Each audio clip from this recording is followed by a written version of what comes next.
మా పార్టీ రాష్ట్ర కార్యదర్శి జాన్ వెస్లీ గారు, రాష్ట్ర కార్యదర్శి వర్గ సభ్యులు టి సాగర్ గారు, జయలక్ష్మి గారు, రాష్ట్ర కమిటీ సభ్యురాలు కిల్ల గోపాలు, కుర్మూర్తి, పద్మ,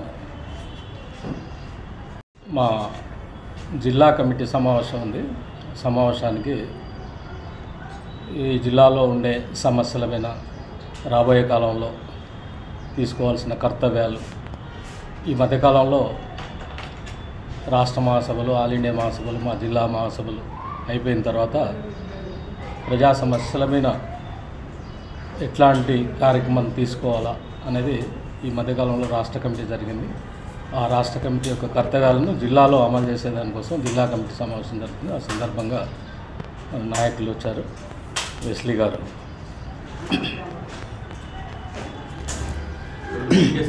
అందరికీ నమస్కారాలు. బీజేపీ ప్రభుత్వం దేశానికి సంబంధించినటువంటి అంశాల మీద, కొన్ని ముఖ్యమైనటువంటి అంశాల మీద మోడీ మౌనం వహిస్తున్నాడు.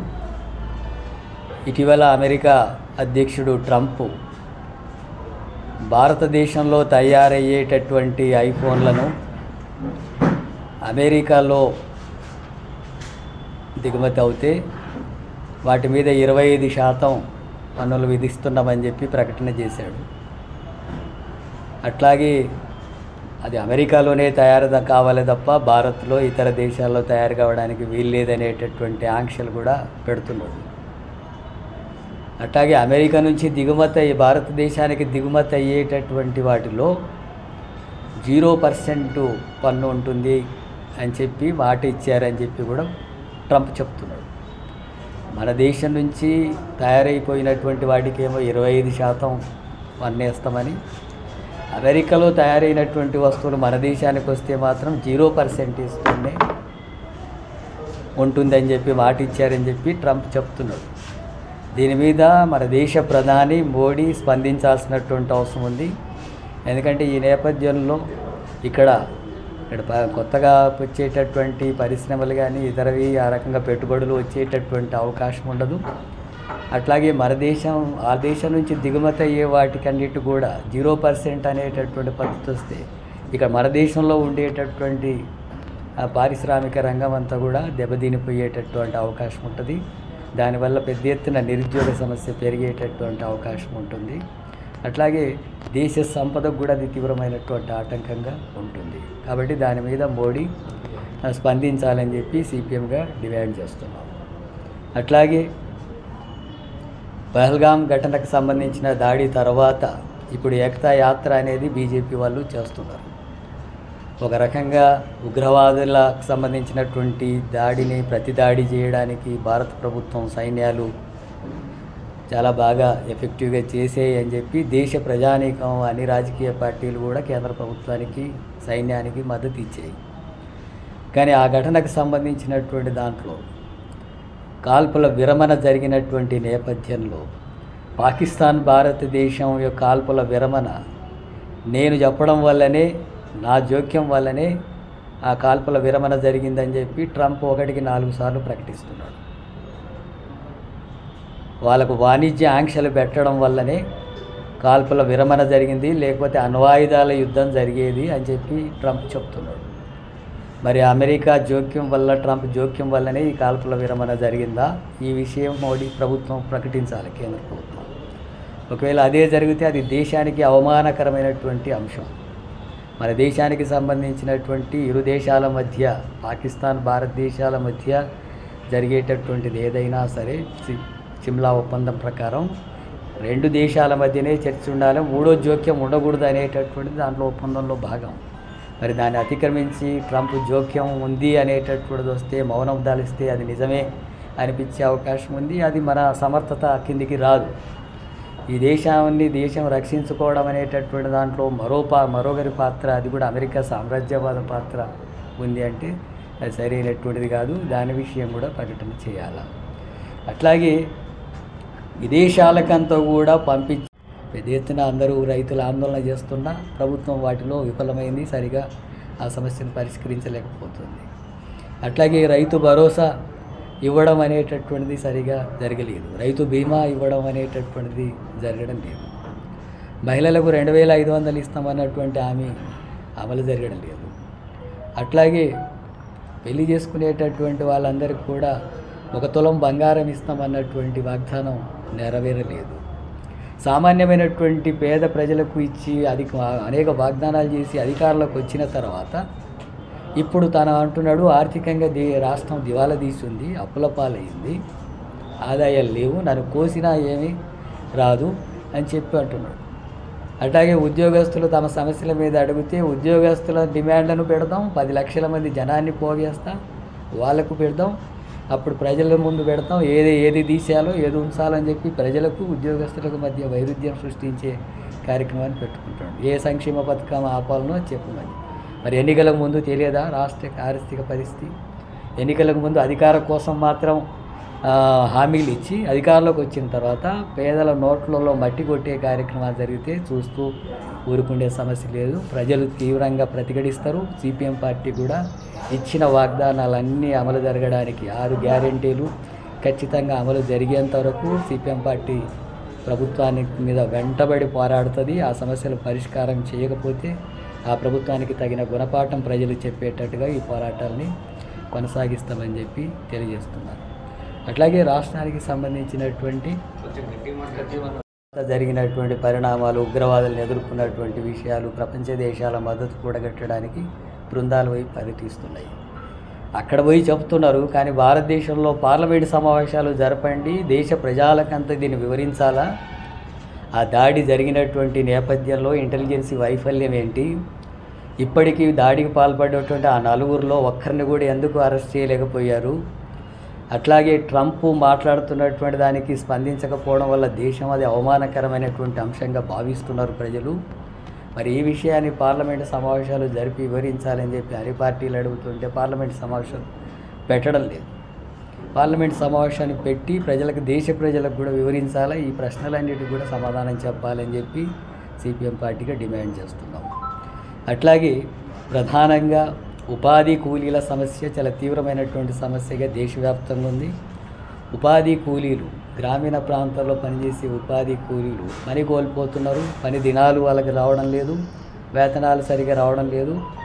200 రోజులు పని కల్పించాలని, 600 రూపాయలు రోజుకి ఇవ్వాలని వ్యవసాయ కూలీలు, ఉపాధి కూలీలు డిమాండ్ చేస్తున్నారు.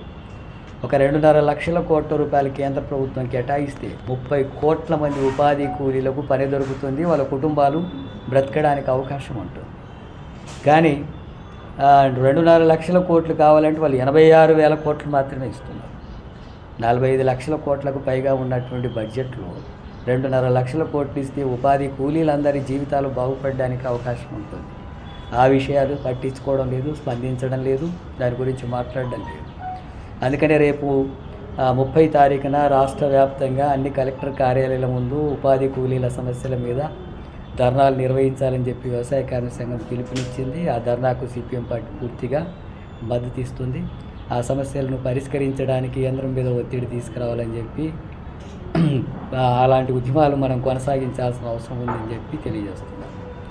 అట్లాగే మొత్తం దేశవ్యాప్తంగా కార్మికులు తాము పోరాడి సాధించుకున్నటువంటి కొన్ని హక్కుల్ని, చట్టాలని, లేబర్ కోడ్లని అన్నింటినీ కుదించేసి వాటిని అన్నింటినీ కూడా హక్కులను కాలరాస్తున్నారు. అంటే సమ్మె చేసే హక్కు ఉండకూడదని, సంఘం పెట్టే హక్కు ఉండకూడదని, వేతనాలు పెంచమనే హక్కు ఉండకూడదనే పద్ధతుల్లో కార్మికుల హక్కులంతా కూడా 4 కోడ్లుగా కుదించేసి వాళ్ళ హక్కుల్ని కాలరాస్తున్నారు.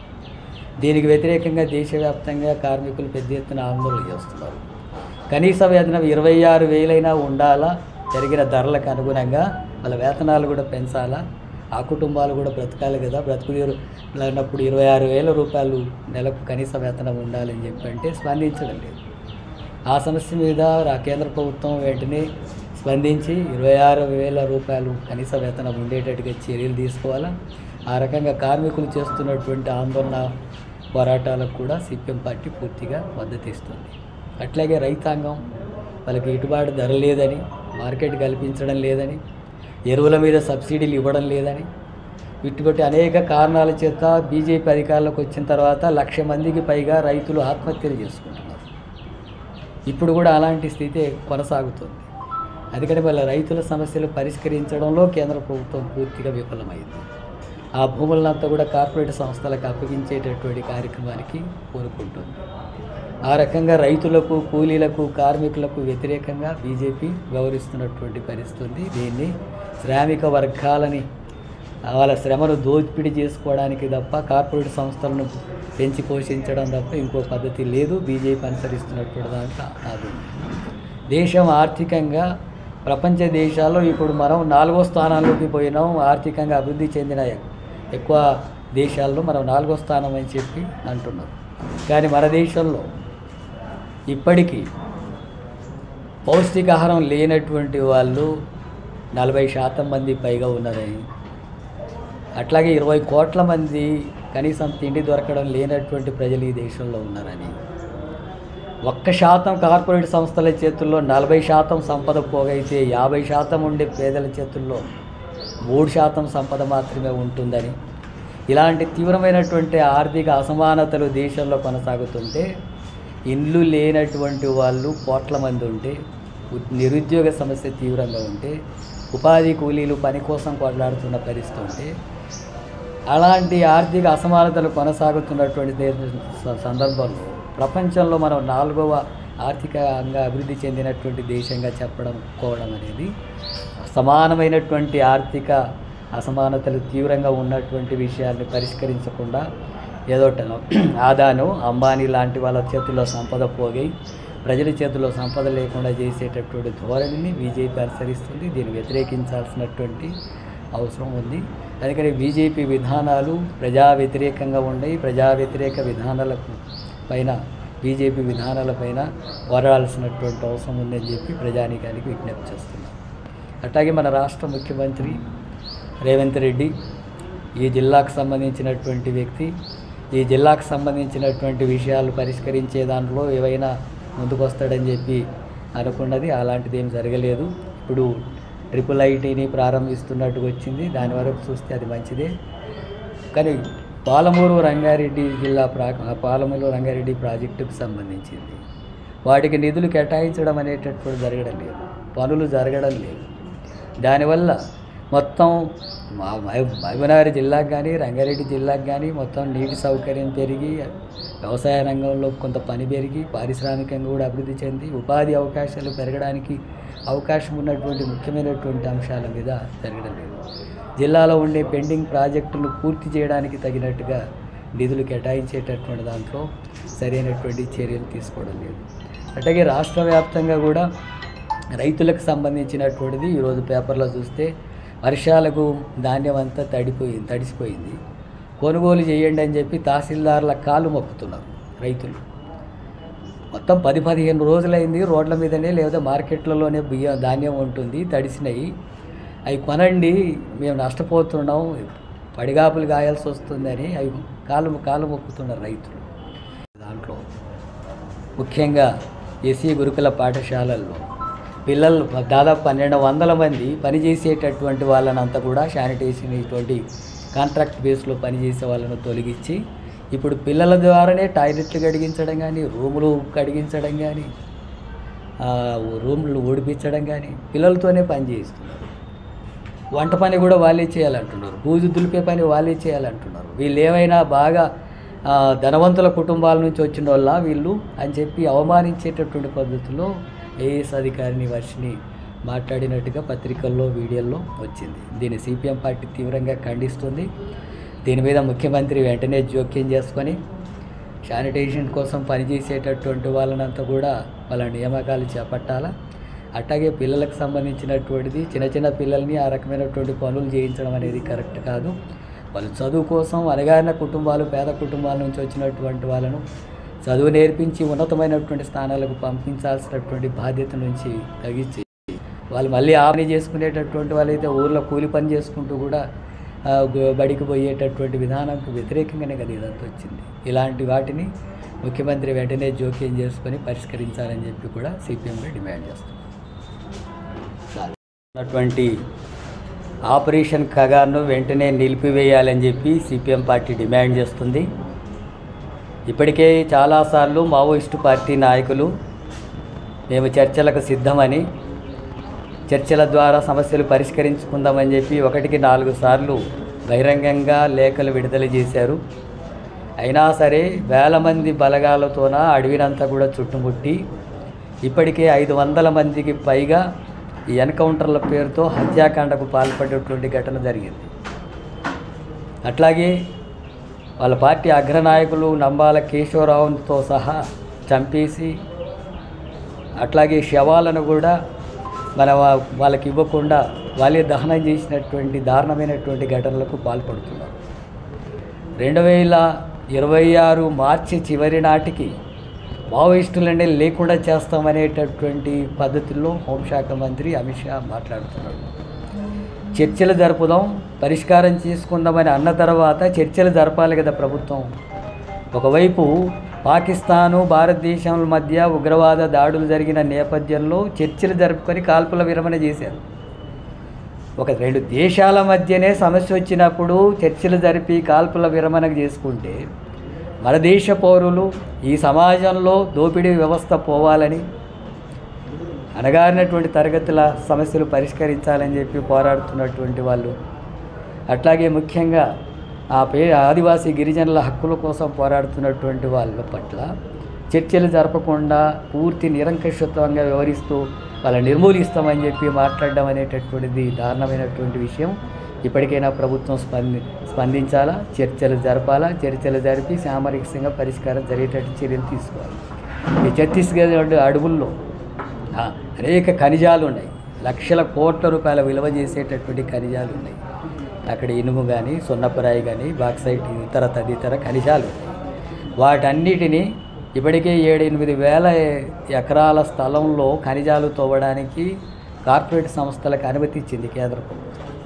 అక్కడ నక్సలైట్లు ఆటంకం ఉన్నారు, ఆదివాసీలు ఆటంకంగా ఉన్నారు కాబట్టి వాళ్ళని అందరి నుంచి అక్కడి నుంచి తొలగించి ఆ మొత్తం అడవుల్లో ఉండే సంపదనంతా కూడా కార్పొరేట్ సంస్థలు, ఆదాని అంబానీలు లాంటి వాళ్ళు దోచుకోవడానికి అనుమతి ఇవ్వడానికి ఈ దారుణమైనటువంటి ఘటనకు కేంద్ర ప్రభుత్వం పాల్పడుతుంది. ఇప్పటికైనా వాళ్ళు చర్చలు జరుపుతామని అనుకుంటున్నప్పుడు చర్చలు జరిపి సమస్య పరిష్కరించేందుకు చర్యలు తీసుకోవాలి. లేకపోతే ప్రజలు ప్రభుత్వం ఈ నిరంకుశ ధోరణితోన, నియంతృత్వ ధోరణితోన ఏమైనా చేయొచ్చు, ఎవరినైనా అణిచివేయచ్చు అని చెప్పి అనుకుంటే అది సాధ్యం కాదని, ప్రజల యొక్క ఆర్థిక అసమానతలు, సామాజిక అసమానతలు కొనసాగినంత కాలం ఈ ప్రతిఘటనలు, పోరాటాలు ఉంటాయి. ఆ రూపం కాకపోతే ఇంకో రూపంలో వస్తాయి. ప్రభుత్వాలకు తగిన గుణపాఠం చెప్తారని చెప్పి హెచ్చరిస్తున్నారు. ప్రభుత్వాలు పంపించినటువంటి మద్దతు ధరని పరిగణలోకి తీసుకొని ప్రకటించినట్లు లేదు. అదే రకంగా గతంలో స్వామినాథన్ కమిటీ సూచించినటువంటి సూచన, రైతులు పెట్టినటువంటి పెట్టుబడికి 50% కలిపి మద్దతు ధర నిర్ణయించాలి, దానికి కొనుగోలుకు గ్యారంటీ చేయాలని చెప్పి ఆయన సూచన చేసిండు. దాన్ని కూడా పరిగణలోకి తీసుకున్నటువంటి పరిస్థితి ఈరోజు లేదు. మన రాష్ట్రం నుంచి వరికి కనీసం 3,000 రూపాయలు మద్దతు ధర ఉండాలనేటువంటి సిఫారసుని కేంద్ర ప్రభుత్వానికి చేసింది. కానీ ప్రభుత్వం ఇప్పుడు పెంచినటువంటిది కేవలం 69 రూపాయలు మాత్రమే క్వింటాల్కు పెంచారు. అంటే ఇప్పుడు గతంలో ఉండేటువంటి 2,300 రూపాయలకు 2,369, ఏ గ్రేడ్కి అయితే 2,389 రూపాయలకు పెంచారు. అంటే రైతులు కోరినటువంటిది పెరుగుతున్నటువంటి ఉత్పత్తి ఖర్చులు, విత్తనాల ధరలు, ఎరువుల ధరలు, ట్రాక్టర్ల ధరలు, హార్వెస్టర్ల యొక్క రేట్లు పెరుగుతున్నటువంటి దానికి అనుగుణంగా ఇప్పుడు కందులకు కానీ, పత్తికి కానీ వీళ్ళు ప్రకటించినటువంటి ఏ పంటకు కూడా కనీస మద్దతు ధర రైతాంగానికి గిట్టుబాటు అయ్యే విధంగా లేదు. దాన్ని తక్షణం మార్చి రైతాంగానికి మద్దతు ధర లభించే విధంగా దాన్ని సవరణ చేయాలని చెప్పి డిమాండ్ చేస్తున్నాం. రెండవది, ఇప్పుడు వెస్లీ గారు చెప్పినట్లు తెలంగాణ రాష్ట్ర ప్రభుత్వం రైతు భరోసాని ఎన్నికల మేనిఫెస్టోలో పెట్టినటువంటిది ఎకరానికి పంటకు 7,500 రూపాయలు ఇస్తామన్నారు. వీళ్ళు అధికారంలోకి వచ్చిన తర్వాత గత ప్రభుత్వం నిర్ణయించిందే ఒక పంటకు ఎకరానికి 5,000 రూపాయల చొప్పున వేశారు. పోయిన ఖరీఫ్ సీజన్లో ₹1 కూడా రైతుల ఖాతాల్లో జమ చేయలేదు. మొన్నటి యాసంగిలో ఎకరానికి పంటకు 6,000 రూపాయలు వేస్తామని యాసంగి పంటకు 4 ఎకరాల లోపు వాళ్లకు డబ్బులు వేసినట్లు ప్రకటన చేశారు. కానీ 4 ఎకరాల లోపు వేసినటువంటి వాళ్ళకు కూడా రైతులందరి ఖాతాల్లో, అర్హులైనటువంటి వాళ్ళ ఖాతాల్లో డబ్బులు జమ కాలేదు. ఇప్పుడు వ్యవసాయ శాఖ మంత్రి తుమ్మల నాగేశ్వరరావు గారు నిన్న ప్రకటన చేస్తూ నాట్లు వేసే నాటికి రైతుల ఖాతాల్లో జమ చేస్తామని చెప్తున్నారు. ఇప్పుడు తొలిగాలం స్టార్ట్ అయింది, మాన్సూన్స్ వచ్చేసినాయి, ఇప్పటికే అనేక చోట్ల పత్తి విత్తనాలు పెడుతున్నారు. మీరు ఇచ్చేటువంటి రైతు భరోసా రైతాంగానికి, వ్యవసాయానికి, పెట్టుబడికి ఇచ్చేటువంటి, కానీ ఆ పెట్టుబడికి ఇవ్వాల్సినటువంటిది ఎప్పుడు ఇస్తామని అంటే నాట్లు వేసేటప్పుడు ఇస్తామని చెప్తున్నారు. మేము అడుగుతున్నది ఏంటంటే, మీరు ఎన్నికల మేనిఫెస్టోలో పెట్టిన దాని ప్రకారము పంటకు ఎకరానికి 7,500 రూపాయల చొప్పున ఇవ్వాలనేటువంటిది మా డిమాండ్. రెండవది, గతంలో పంటల బీమా, ప్రధానమంత్రి ఫసల్ బీమా యోజన పథకం బాలేదు, రాష్ట్రాల వాటా పెంచి కేంద్రం వాటా తగ్గించుకున్నది. అందుకనే 8 రాష్ట్రాలతో పాటు అప్పుడు బీఆర్ఎస్ ప్రభుత్వం కూడా, తెలంగాణ ప్రభుత్వం పంటల బీమా పథకం నుంచి బయటకు వచ్చిన తర్వాత పంటల బీమా పథకాన్ని ఇప్పటిదాకా పెట్టలేదు. తెలంగాణ రాష్ట్ర ప్రభుత్వం మేము ఫసల్ బీమాలో చేరుతామని ముఖ్యమంత్రి గారు ప్రకటన చేశారు. ఫసల్ బీమాలో చేరలేదు. పోయిన ఖరీఫ్ అయిపోయింది, రబీ అయిపోయింది, ఇప్పటికీ కూడా దాని మీద స్పష్టత రాలేదు. ఫసల్ బీమాలో చేరుతారా, ప్రత్యేకంగా పంటల బీమా పెడతారా? ఇప్పుడు వర్షాలు వచ్చి పంట తడిసిపోతుంది, 6 కాలం కష్టపడి మార్కెట్కి తీసుకొచ్చి, కొనుగోలు కేంద్రానికి తీసుకొచ్చినటువంటి పంట కూడా తడిసి మొలకలెత్తిపోతే రైతులు తీవ్రమైనటువంటి ఆవేదనకు గురవుతున్నారు. ఇట్లాంటి సందర్భంలో మీరు ఏం చెప్తున్నారు? 51,000 ఎకరాలలో మాత్రమే పంట నష్టం జరిగింది, అందుకనే మేము 51 కోట్లు రైతుల ఖాతాల్లో జమ చేసినామని చెప్తున్నాం. మేము అడుగుతుంది ఒక భరోసా రైతాంగానికి ఇవ్వాలనేటువంటిది మా డిమాండ్. తర్వాత ఖరీఫ్ సీజన్ ప్రారంభమైంది, విత్తనాలు రైతాంగానికి అందుబాటులో ఉంచాలి. ఇప్పుడు ఏటా 5 నుంచి 6 లక్షల ఎకరాలలో నకిలీ విత్తనాలు, నాసిరకం విత్తనాల వల్ల పంటలు నష్టం జరుగుతుంది. 6 కాలం కష్టపడుతున్నారు, చివరికి పంట చూస్తే పెరిగినట్లే ఉంటుంది, ఖాతా మాత్రం రావడం లేదు. దీనివల్ల నష్టం జరుగుతుంది. ఒకవైపు పీడీ యాక్ట్ పెడుతున్నామని చెప్తున్నారు, కానీ ఆచరణలోకి వచ్చేటప్పటికి వీటిని నియంత్రణ చేయడంలో మాత్రం పూర్తి వైఫల్యం ఉంది. నకిలీ పురుగు మందులు వస్తున్నాయి, నకిలీ విత్తనాలు వస్తున్నాయి. ఎక్కడెక్కడ 5,000 ఎకరాలకు ఒక అగ్రికల్చర్ ఎక్స్టెన్షన్ ఆఫీసర్ ఉన్నాడు, వాటిని ఏ డీలరు అనేటువంటి డీలర్లకు అందరికీ లైసెన్సులు ఇచ్చేది వ్యవసాయ శాఖనే. ఏ డీలర్ ద్వారా, ఏ షాపు ద్వారా నకిలీ విత్తనాలు వస్తున్నాయి, నకిలీ మందులు వస్తున్నాయని తెలియదా? వీటిని నియంత్రణ చేసేటువంటి దాంట్లో కూడా పూర్తి వైఫల్యం ఉంది. దీనివల్లనే రైతుల ఆత్మహత్యల పరంపర కూడా కొనసాగుతుంది. వ్యవసాయ సీజన్ ప్రారంభమైంది కాబట్టి ఈ సమస్యలన్నింటినీ పరిష్కారం చేయాలని చెప్పి మేము డిమాండ్ చేస్తున్నాం. లేకపోతే రాష్ట్ర వ్యాప్త ఆందోళన పోరాటాలకు సన్నద్ధమవుతామని చెప్పి హెచ్చరిస్తాం. ఇంకో అంశము